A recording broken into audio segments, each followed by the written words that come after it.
دو رکعتو په بجای که چا 3 رکعته تراویح وکړلې نو بیا به دا څرنګې چال وي. دې په باره کې مسله دا دو چې د تراویح المنځ چې کوم ده دا 2 رکعته دي.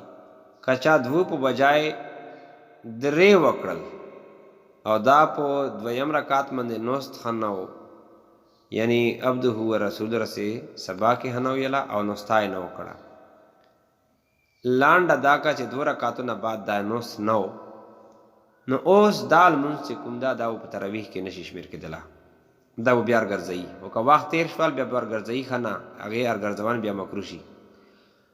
دغو رکعتونو کې چې کوم تلاوت د کړو د ختم ولا نو هغه سبق چې کوم ده هغه به ټول بیا ارګرځوي، اگر چې دا سجده سهو کړي وي هم.